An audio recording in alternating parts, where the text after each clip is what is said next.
Mi madrastra sonrió con arrogancia. Esta ya no es la casa de tu papá. Ella pensaba que finalmente se había quedado con el lugar después de que él falleciera. Así que simplemente le dije, tienes razón. Ahora es mía. Luego la eché a la calle y cambié las cerraduras. Si hay algo que he aprendido en mis 21 años en este planeta, es que la familia puede ser la espada de doble filo más afilada.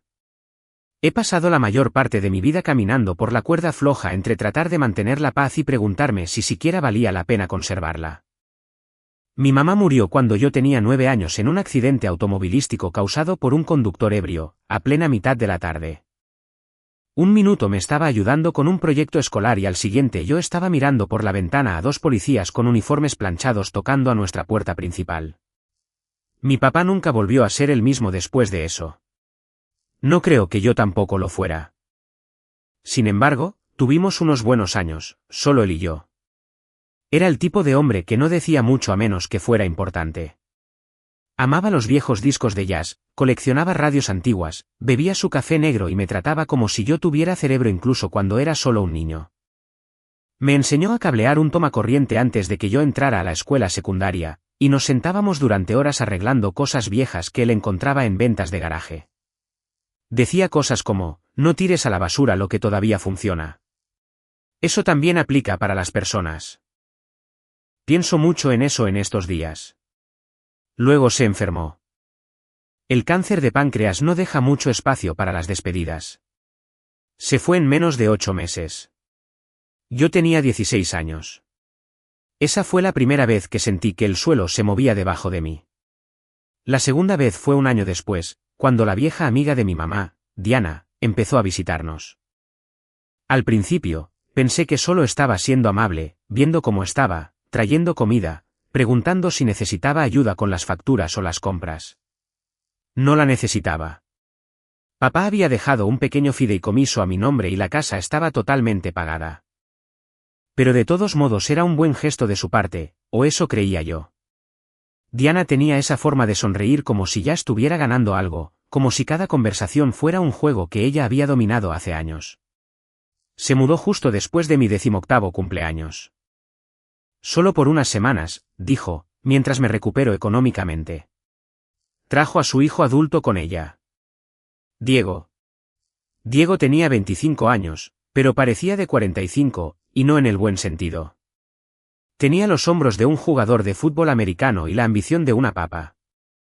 El tipo de persona que se refería a sí mismo como un emprendedor pero que en realidad nunca se levantaba del sofá.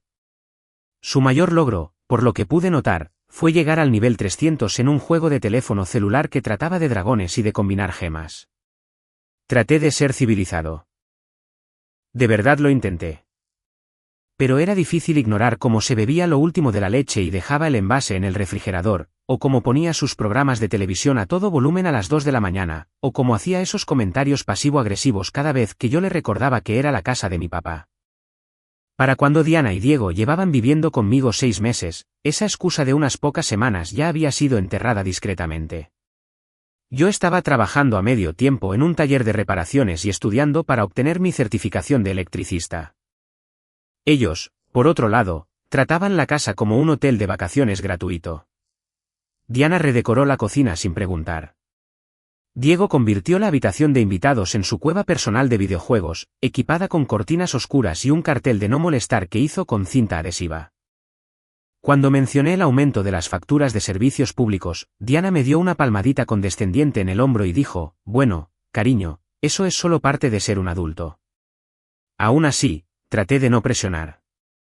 Imaginé que eventualmente se aburrirían y se irían. Me mantenía aislado en el sótano la mayoría de los días. Era un espacio acondicionado con un baño pequeño, la vieja colección de radios de mi papá y una puerta que realmente se podía cerrar con llave. Se sentía como la única parte de la casa que todavía me pertenecía.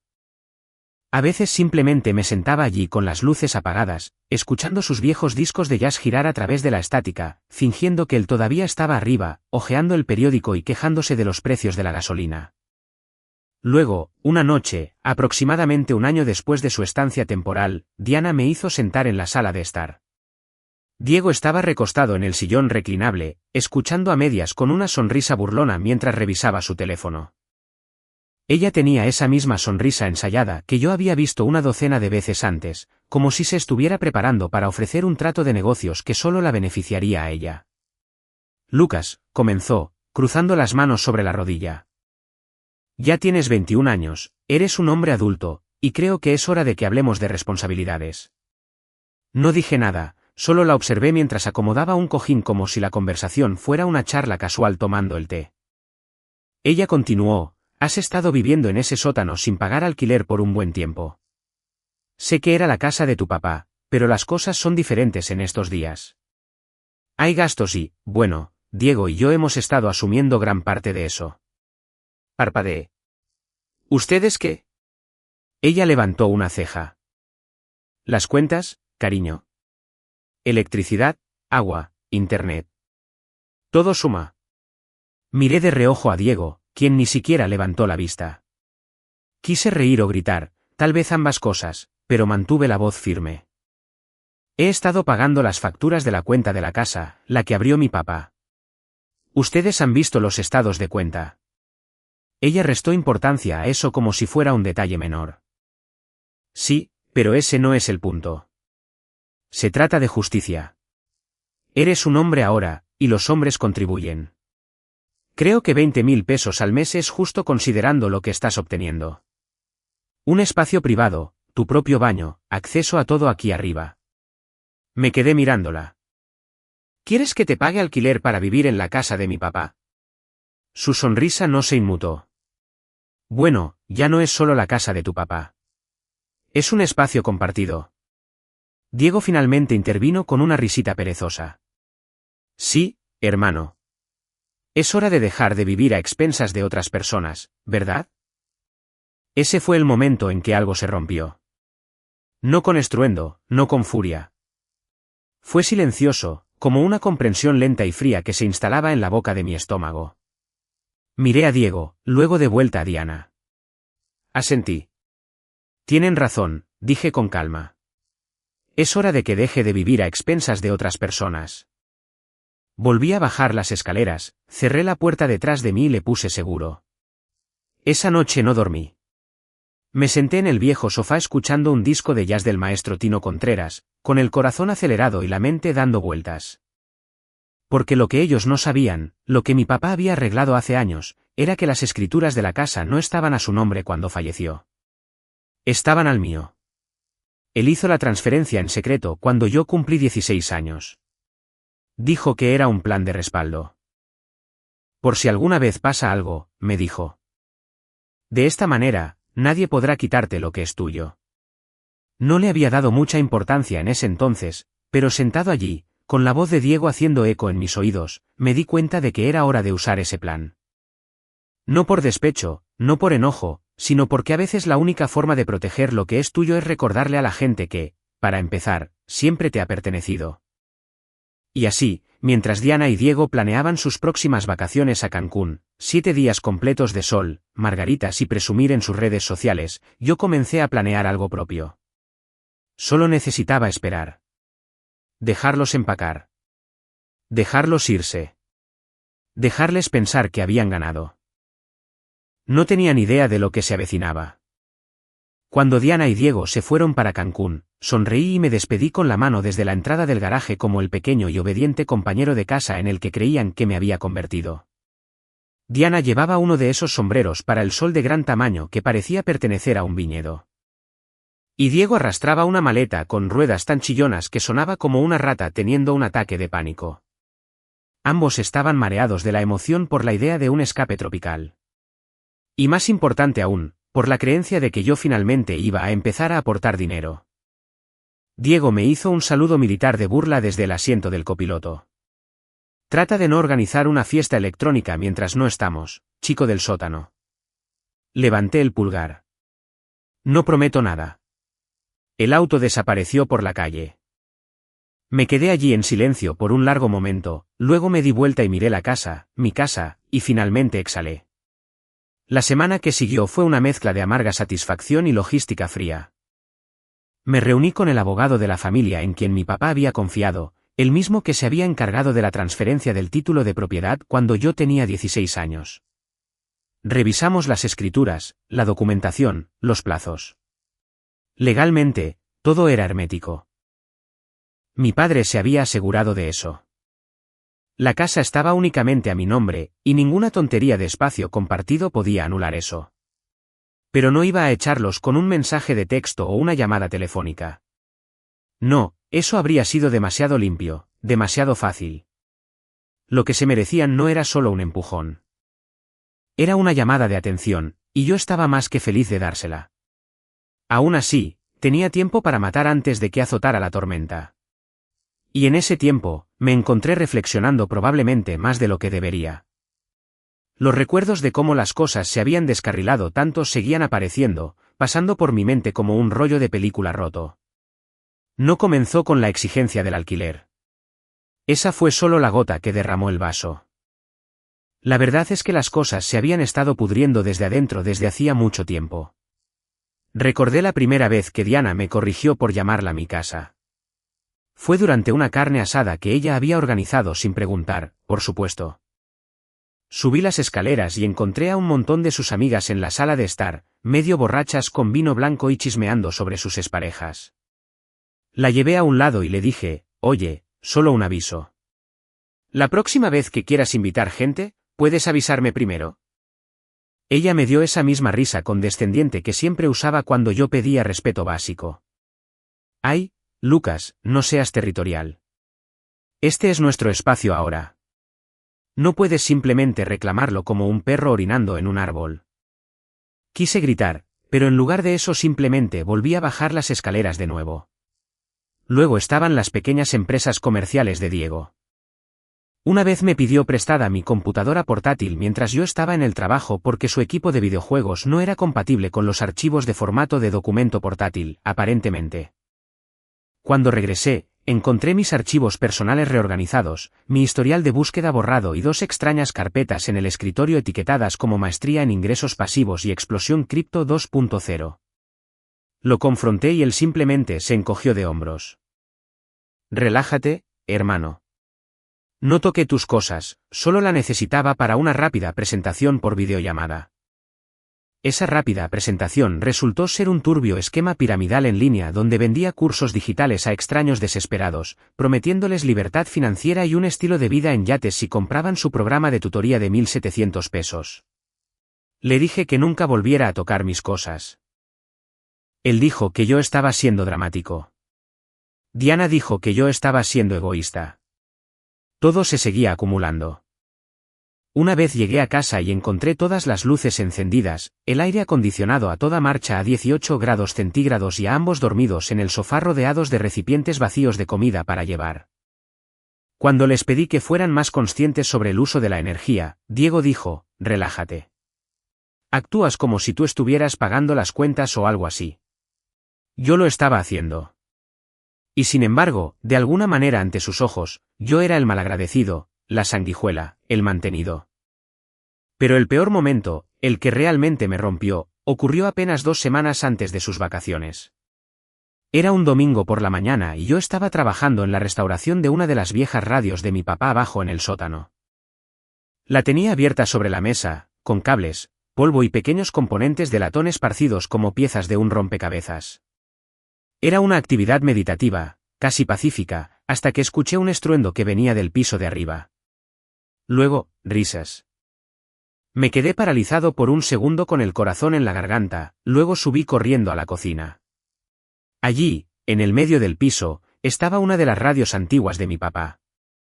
La que él siempre había guardado en el estudio, una elegante radio de la década de 1940 con carcasa de nogal y perillas doradas. Estaba destrozada. Sus pedazos yacían como astillas por todos los azulejos. Diana estaba parada cerca, aferrada a una escoba, con aspecto avergonzado. Diego se estaba riendo como si acabara de ver un especial de comedia. ¿Qué pasó?, pregunté, con voz baja pero temblorosa. Diana hizo una mueca. Lo siento mucho, cariño. Estaba tratando de reorganizar el estante en el pasillo y simplemente se resbaló. ¿Tú qué? Me hizo ese puchero falso. Pensé que el estante se vería mejor sobre la mesa del comedor, más abierto. Diego resopló. Amigo, es solo algo de basura vieja y polvorienta. Tienes como 10 de esas cosas allá abajo. Apreté la mandíbula. Eso era de mi papá. Él la restauró a mano.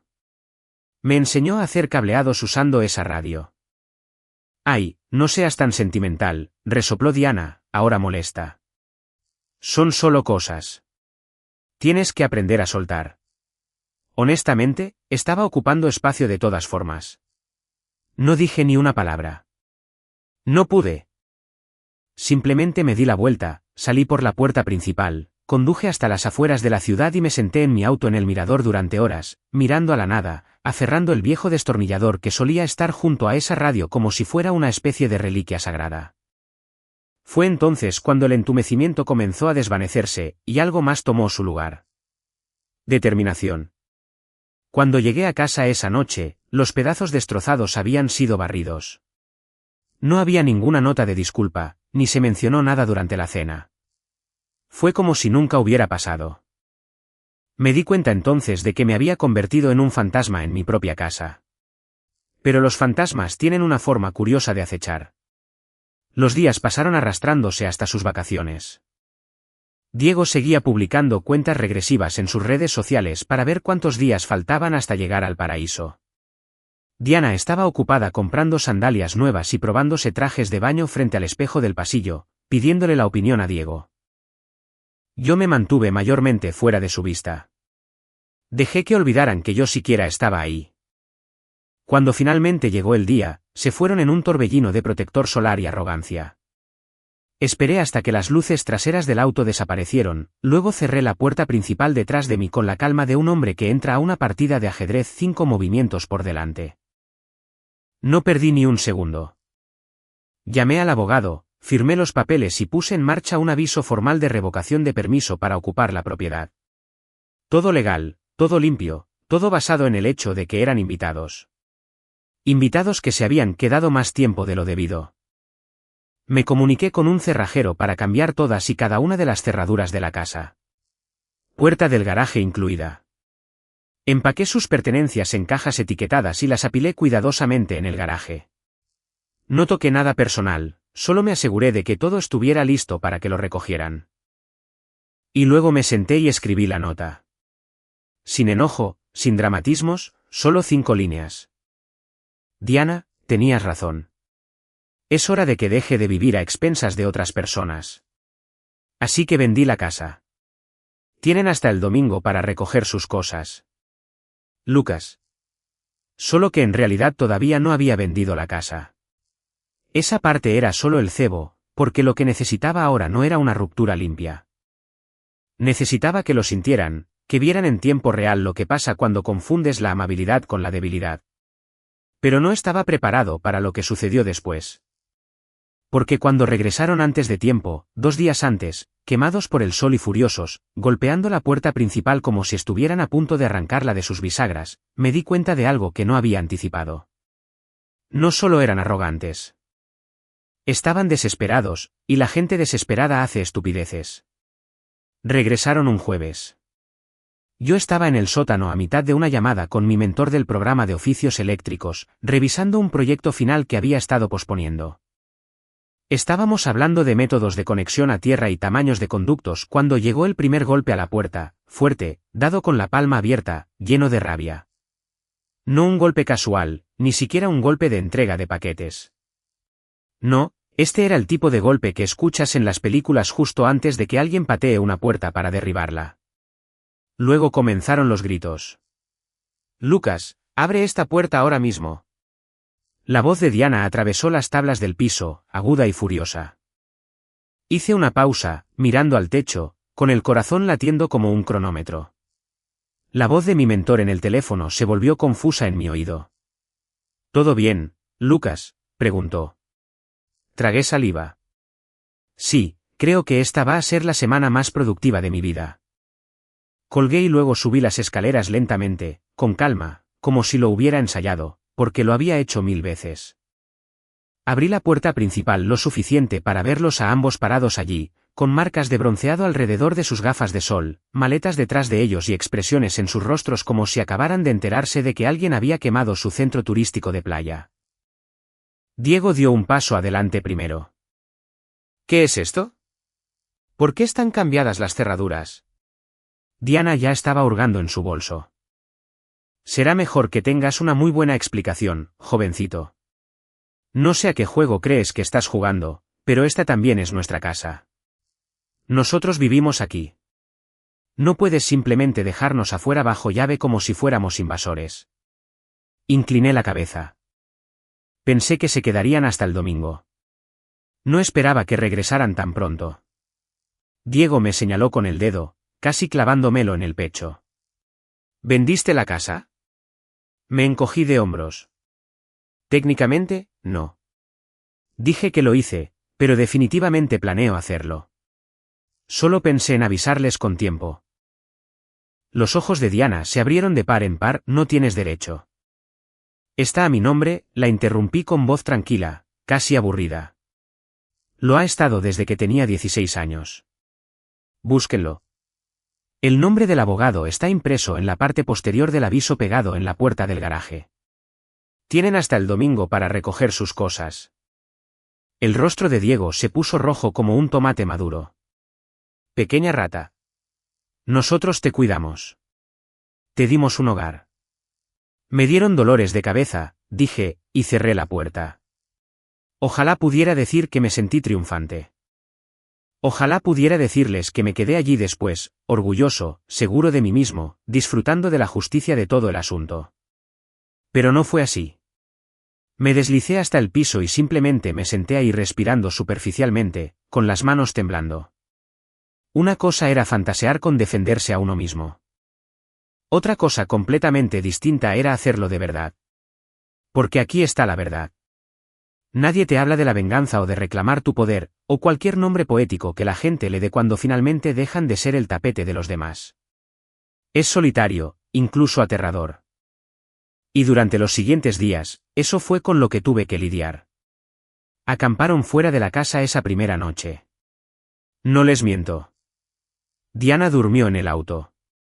Diego roncó en una silla de jardín bajo la luz del porche como si fuera un héroe de guerra en guardia nocturna. Mantuve las persianas cerradas y las luces apagadas. Se sentía irreal, como si estuviera en un programa de telerrealidad retorcido y sin salida. El segundo día, Diana comenzó a llamar a todos en el vecindario inventando una historia sobre cómo yo era un vago malagradecido que había falsificado documentos y robado la casa. Una de las vecinas, la señora Portillo, me envió un mensaje de texto directamente y me dijo, no te preocupes, Lucas. Sabemos qué tipo de mujer es Diana. Aún así, el daño dolió. Escuchar tu nombre arrastrado por el lodo por alguien que te llama familia te confunde la mente. Para el sábado, se rindieron. O tal vez finalmente se dieron cuenta de que se habían quedado sin movimientos. Diana vino una última vez a recoger sus cosas del garaje. No dijo ni una palabra, solo me miró fijamente con una mirada hueca y amarga, como si me estuviera maldiciendo mentalmente. Diego murmuró algo en voz baja, probablemente otro insulto. Pero incluso él se veía cansado. No los vi irse. Simplemente esperé hasta que la puerta del auto se cerró de golpe y las llantas rechinaron al salir por la entrada del garaje. Y entonces lloré. No porque los extrañara, no porque me arrepintiera, sino porque había terminado. El capítulo extraño y miserable que había estado flotando sobre mi vida como una nube de tormenta se había ido. Pero el silencio en la casa era extraño, demasiado silencioso. No había televisión a todo volumen a altas horas de la noche en el piso de arriba. No había olores a quemado por los intentos a medias de Diego de preparar comidas con proteínas. No estaba Diana en la cocina criticándome por no ser lo suficientemente ambicioso. Solo silencio. Pasé los siguientes días flotando entre el agotamiento y la incredulidad. Cada habitación de la casa se sentía diferente ahora. Más limpia, más luminosa, pero también más vacía. No me había dado cuenta de cuánto de mí mismo había enterrado en el sótano solo para sobrevivir. Fue como finalmente respirar después de haber aguantado el aliento durante 3 años. Y una vez que tomé ese respiro, comencé a reconstruir lentamente, en silencio, como un hombre que barre los escombros después de un terremoto. Lo primero que hice fue empezar a convertir el sótano en un estudio adecuado. Usé parte del dinero del fideicomiso que mi papá me había dejado. No mucho, solo lo suficiente para reemplazar el viejo sofá, instalar iluminación nueva y comprar un banco de trabajo adecuado. Organicé todas las herramientas de papá, pulí cada radio y las alineé en los estantes como reliquias sagradas. Se sintió como traerlo de vuelta pieza por pieza. Luego me tomé en serio mi carrera. Dejé de posponer las cosas y me lancé de lleno a mi formación como electricista. Aprobé mis exámenes de certificación en exactamente 2 meses, sin tener que repetirlos. Incluso conseguí una pasantía en una empresa contratista local que hacía restauraciones históricas, cableando edificios antiguos, teatros de época, cosas que se sentían como si estuvieran vivas con el pasado. Era perfecto. El jefe, el señor Quiñones, era un tipo viejo y canoso con una barba que parecía haber sobrevivido a 3 guerras. Me recordaba a mi papá de formas extrañas. Callado, directo, siempre llevaba consigo un emparedado. Un día me quedé después de un trabajo para ayudarlo a arreglar un panel de circuitos que nadie más podía descifrar. Me miró y me dijo, ¿alguna vez has pensado en dirigir tu propia empresa algún día? Me reí. Un paso a la vez, amigo. Pero la idea se me quedó grabada. Fuera del trabajo, comencé a reconectarme con la gente. Me había mantenido tan cerrado durante la era de Diana y Diego que había perdido contacto con la mitad de mi mundo. Comencé a llamar a viejos amigos, hice planes para los fines de semana, cociné comidas que no venían en bandejas para microondas. Incluso compré platos de verdad con tenedores a juego. No fue una transformación dramática de la noche a la mañana. No estaba de repente brillando de autoestima ni meditando al amanecer, pero cada pequeña cosa que hacía se sentía como recuperar un pedacito de mí mismo. Y entonces sucedió algo increíble. Recibí una carta. Llegó en un sobre grueso, sin dirección de remitente. Adentro había una nota de una sola página y un cheque de Diana. La nota decía, Lucas, sé que me odias. Probablemente me lo merezco. No me había dado cuenta de cuánto dolor seguía cargando por la pérdida de tu mamá. Tal vez intenté reemplazar su rol en tu vida y me extralimité. Siento haberte lastimado. Y siento que Diego te haya tratado de la manera en que lo hizo. Desearía haber hecho más para detenerlo. Nos estamos quedando con mi hermana por ahora. Diego está buscando trabajo. Estoy tratando de hacer las cosas bien en cualquier pequeña forma que pueda. Si no quieres cobrar el cheque. Lo entiendo. Pero espero que lo hagas. Cuídate mucho. D.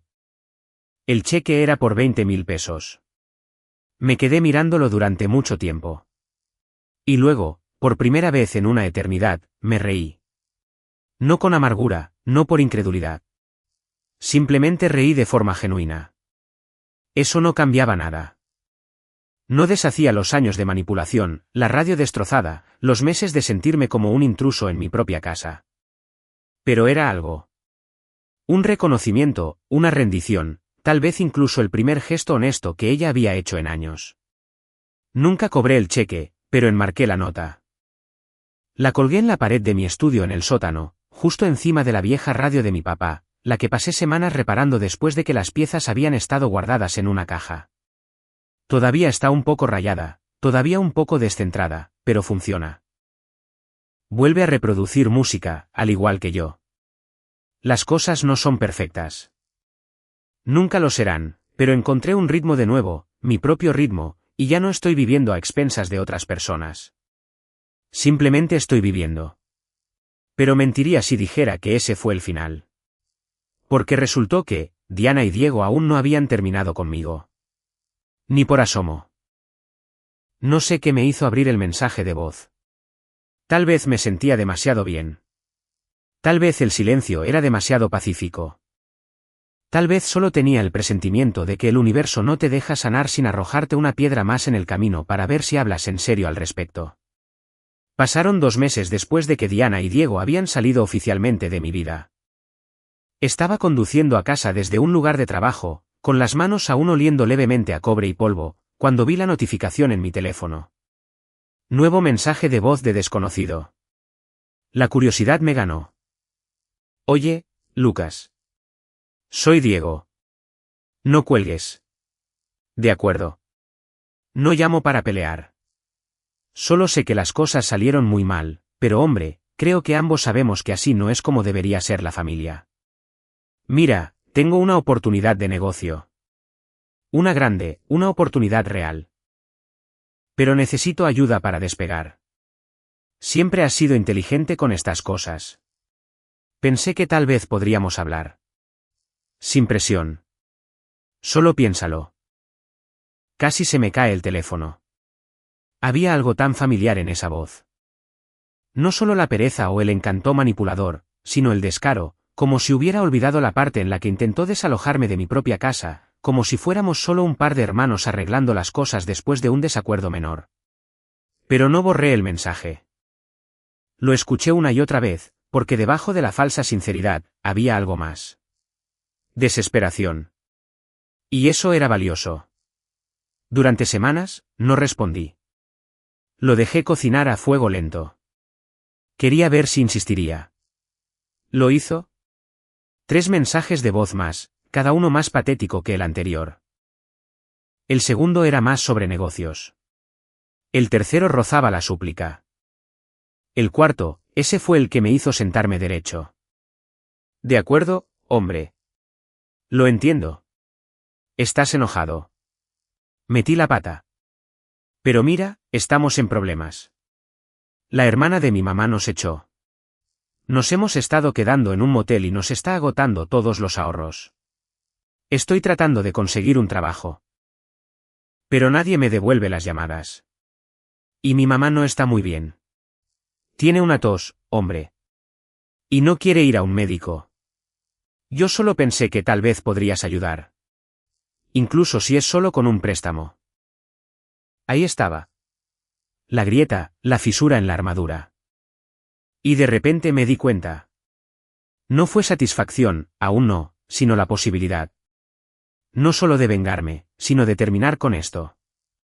De hacer que Diana y Diego nunca pudieran volver a hacerle esto a nadie más. Esa noche, llamé al viejo amigo de mi papá, Ramiro. Era un detective jubilado, ahora investigador privado a tiempo parcial que ocasionalmente ayudaba a las personas a rastrear propiedades robadas o a probar fraudes en los tribunales. Mi papá solía llamarlo el sabueso con camisa hawaiana. Ramiro y yo nos habíamos mantenido ligeramente en contacto a lo largo de los años. Tarjetas de Navidad, algún almuerzo ocasional, pero nunca le había pedido nada, hasta ahora. Me reuní con él en una pequeña cafetería a las afueras de la ciudad. Se veía exactamente igual.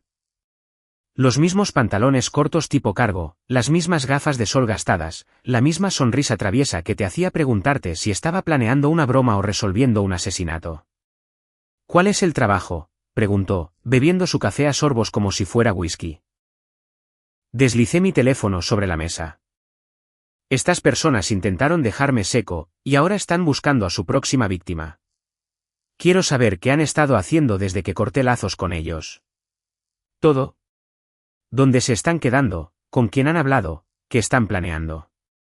Ramiro asintió. ¿Alguien más involucrado? Me encogí de hombros. Solo ellos dos. Pero con Diego, nunca es solo nada.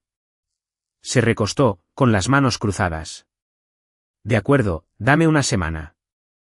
No tenía idea de cuán profundo llegaba el agujero del conejo. Mientras Ramiro trabajaba, mantuve las apariencias, fui a trabajar, arreglé radios, comí mis alimentos en silencio.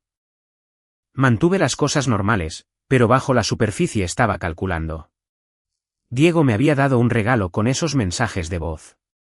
No lo sabía, pero me había mostrado dónde estaban las grietas, y ahora tenía una forma de entrar. Al final de la semana, Ramiro regresó con una carpeta gruesa y una mirada que me decía que yo tenía razón en sospechar. «Vas a querer sentarte para escuchar esto», me dijo. Según Ramiro, Diego había estado ocupado. Había usado mi dirección, la dirección de mi casa, como registro comercial para 2 sociedades de responsabilidad limitada diferentes. Una era de consultoría. La otra era un sitio sospechoso de ventas por Internet que ofrecía dispositivos de bienestar con sobreprecio importados de sabe Dios dónde. Ninguno de los dos negocios era rentable. Ambos estaban bajo investigación por presentar declaraciones de impuestos fraudulentas. Pero esa no era la peor parte. Estaban invadiendo una casa nuevamente. Esta vez en una propiedad de alquiler en ruinas, propiedad de una pareja jubilada que se había mudado a Cancún para pasar el invierno.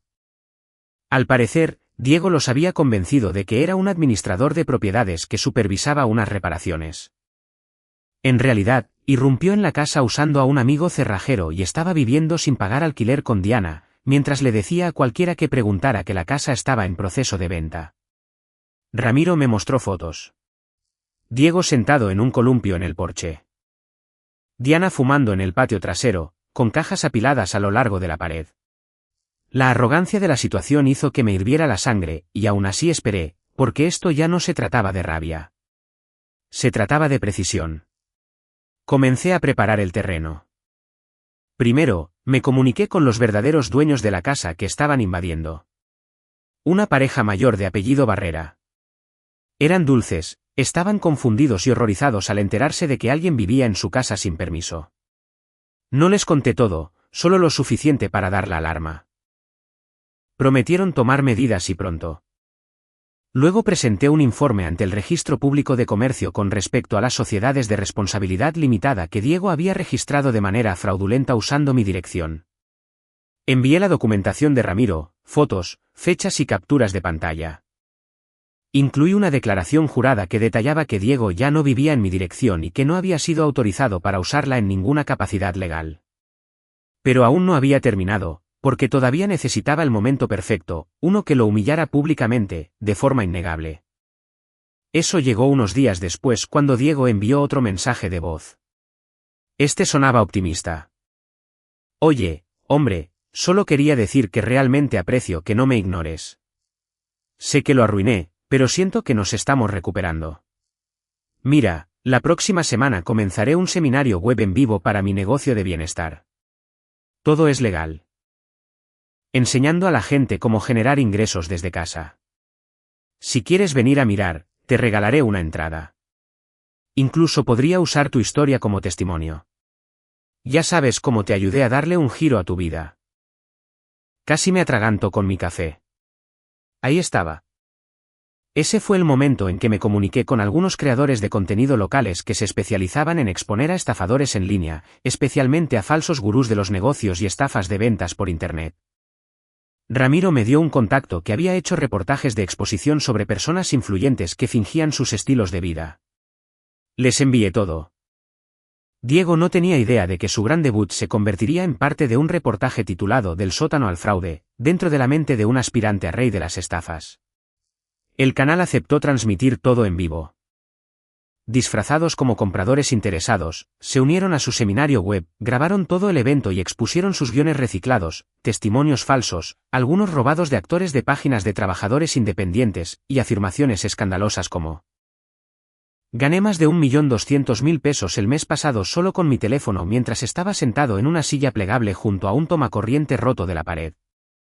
Pero yo no estaba mirando desde detrás de una pantalla. Estaba mirando desde el otro lado de la calle. Porque mientras Diego transmitía mentiras en vivo desde la sala de estar de la casa invadida, la familia Barrera, acompañados de un cerrajero y 2 policías, llegaron para recuperar su propiedad.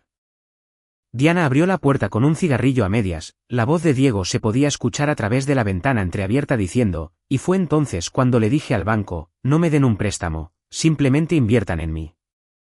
Luego, gritos, después confusión, luego sirenas y después, silencio. Esperé hasta que los policías los sacaron a ambos de la casa. Sin esposas, pero definitivamente no en buenos términos. Diego estaba discutiendo. Diana se veía exhausta. Un oficial les entregó una citación y señaló hacia la acera donde habían arrojado sus bolsas de lona. Fue entonces cuando salí de mi auto. Los ojos de Diego se posaron en mí. Su rostro se descompuso. Tú, dijo. Yo sonreí. ¿Yo? Tú nos tendiste una trampa. No, dije. Tú mismo te tendiste la trampa. Yo solo encendí las luces. Se abalanzó hacia adelante, con los puños apretados, pero uno de los oficiales se interpuso entre nosotros. Señor, le sugiero que se aleje. Diego me miró furioso por un largo momento. Luego se marchó. Me quedé allí un rato más, simplemente viéndolos desaparecer por la acera, arrastrando lo que quedaba de su engaño detrás de ellos. Ni triunfante, ni engreído, simplemente había terminado. O eso pensé. Pero debía haberlo sabido, porque el capítulo final aún no estaba escrito. Y todavía quedaba una última carta por jugar. Es gracioso lo silenciosa que puede ser la venganza. Uno espera fuego y gritos, dramas en los tribunales, cámaras destellando. Pero a veces la justicia más brutal se desarrolla en silencio, en archivos y firmas, en los lentos engranajes de los sistemas que los culpables creían que podían burlar. No había planeado volver a ver a Diego o a Diana después de la redada por la invasión de la casa. Verlos ser arrastrados fuera de ese lugar se suponía que sería mi acto final, pero el universo aparentemente tenía una escena más para mí, una presentación final, y venía con papeleo. Alrededor de un mes después de la caída del seminario web, recibí una carta por correo de una dependencia gubernamental. No era una factura, ni un aviso. Era un reconocimiento formal de mi denuncia. Lucas Herrera contra Diego Lomas, uso indebido de dirección y registros comerciales fraudulentos. Estaban abriendo una investigación completa. Ahora bien, normalmente estas cosas toman meses, pero Diego, bendito sea, lo había hecho fácil. El tipo no solo había incluido mi dirección. La había usado como el punto de correo registrado tanto para sus dudosas sociedades de responsabilidad limitada como para varias declaraciones de impuestos, lo que significaba que el Servicio de Administración Tributaria había estado enviando notificaciones a mi casa durante más de un año. Notificaciones que Diego nunca vio, notificaciones que legalmente yo no estaba obligado a reenviar, y enterrada en la letra pequeña de una de esas cartas sin abrir, había una multa por falta de declaración. El hombre debía más de 238.000 pesos en impuestos atrasados. Las fichas de dominó comenzaron a caer. El gobierno revocó sus 2 licencias de sociedades de responsabilidad limitada y lo marcó por posible fraude. Sus cuentas fueron congeladas en espera de revisión. La cuenta comercial vinculada a su sitio de ventas fue marcada por su procesador de pagos, lo que cortó sus cobros. De repente, su imperio de dispositivos de bienestar no podía procesar pagos, emitir reembolsos ni pagar a proveedores. Y su nombre ahora estaba en una lista negra digital para todas las subvenciones para pequeñas empresas o solicitudes de crédito, marcado por posible uso indebido. Ramiro me envió un mensaje de texto: el tipo está acabado. ¿Quieres que siga investigando? Le dije, no, fue suficiente. Pero Diana, ella era una historia diferente. Después del desalojo, se quedó callada. Sin mensajes de voz, sin mensajes de texto, simplemente desapareció. Supuse que tal vez había aceptado sus pérdidas y seguido adelante, encontrando una nueva víctima a la cual chupar la sangre. Hasta que un día, mientras presentaba unos documentos en la oficina de un notario para mi nueva licencia de electricista, vi un nombre familiar en el registro de citas. Diana Lomas, restitución de poder notarial. Eso me hizo detenerme. Esperé, la observé desde el estacionamiento mientras salía, con gafas de sol, bufanda y una gruesa carpeta en la mano. Se veía más delgada, más frágil, pero aún manteniéndose con ese mismo orgullo de labios apretados, como si siempre estuviera a una frase ingeniosa de volver a tener el control. Le di seguimiento a través de la notaría unos días después, de manera casual y legal. Resulta que ella había estado intentando restituir un poder notarial previo que alguna vez tuvo sobre la herencia de su difunta madre, una herencia con una disputa legal pendiente. Aparentemente, Diana había estado tratando de vender un terreno que legalmente no era suyo. Fue entonces cuando la última pieza encajó en su lugar. No solo estaba en la quiebra. Se estaba quedando sin personas a las cuales utilizar. Su propia familia había cortado lazos con ella. Podría haberlo dejado pasar. Realmente podría haberlo hecho. Pero algo en la forma en que ella había intentado reescribir el final para presentarse discretamente como alguien digno de confianza otra vez no me sentaba bien. No después de lo que le hizo a la casa de mi padre, a mí, a la memoria del hombre que me crió. Así que hice una llamada más. La señora Portillo, nuestra vecina, tenía una prima llamada Jimena que trabajaba en leyes para la tercera edad. Casualmente, También manejaba disputas de herencias y mala administración de fideicomisos familiares. Compartí lo que había descubierto, lo que Diana estaba tratando de hacer, y sugerí que alguien se comunicara con los familiares de Diana antes de que se firmara o presentara cualquier documento de manera indebida. Para el final de esa semana, la moción de Diana para restituir el poder notarial no solo fue rechazada, sino que desencadenó una auditoría completa de la herencia que ella había tocado. Su nombre fue agregado a una creciente lista de partes interesadas en una demanda familiar por coerción y fraude de documentos. No necesité hacer nada más. Su propio historial hizo el trabajo pesado, y esa fue mi jugada final. Sin teatro, sin confrontación, solo un ataque quirúrgico y silencioso. Unas semanas después, la vi de nuevo. Yo estaba en una pequeña feria de artesanías de la comunidad ayudando a un amigo a instalar un puesto para reparaciones de radios antiguas. Ella estaba al otro lado de la multitud, con el cabello recogido hacia atrás y unas gafas de sol baratas, haciendo fila en un puesto de churros. Ella me vio y yo la vi. No hablamos, pero la expresión en su rostro me dijo todo lo que necesitaba saber. Se veía pequeña, no triste, no enojada, simplemente vacía, como una persona a la que finalmente se le habían acabado los trucos. Diego, por lo que Ramiro me dijo, se había mudado a otro estado, había intentado reiniciar su vida en algún lugar de Jalisco, había sido atrapado robando unos audífonos en una tienda de electrónicos y actualmente estaba en libertad condicional. Su sueño de ventas por internet se había convertido en un canal de vídeos muerto con 3 visitas y un solo comentario de un robot cibernético. Y yo estaba bastante bien. La casa era mía otra vez.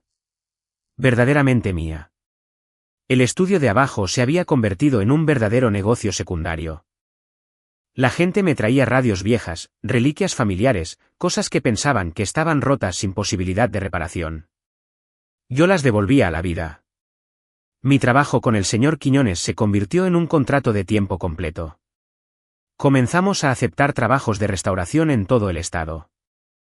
No era rico, pero era estable, estaba contento y orgulloso de la vida que había reconstruido a partir de las cenizas que ellos intentaron quemar. Incluso comencé a dar una pequeña clase en el centro comunitario, Introducción a la Restauración. A adolescentes, en su mayoría chicos a los que se les había dicho que no eran inteligentes ni habilidosos. Les mostré cómo arreglar las cosas, les dije lo que mi papá me dijo una vez. No tires a la basura lo que todavía funciona. Eso también aplica para las personas. Una noche después de clases, me senté solo en el sótano, ahora cálido y lleno de herramientas, con música de jazz sonando a bajo volumen en los altavoces. Miré a mi alrededor y observé todo lo que había pasado, todo lo que había construido, todo lo que había recuperado, y pensé en la pregunta que la gente siempre hace al final de historias como esta. ¿Valió la pena? Mi respuesta es sí, porque la venganza no se trata de hacerles sentir lo que tú sentiste. Se trata de asegurarse de que nunca más te puedan quitar nada. Y esa noche, mientras el disco crujía hasta quedar en silencio, me recosté en mi silla y le susurré a nadie en particular, tenías razón, papá. Fue mía todo el tiempo. La casa, la paz, la fuerza, cada centímetro de ella, mía.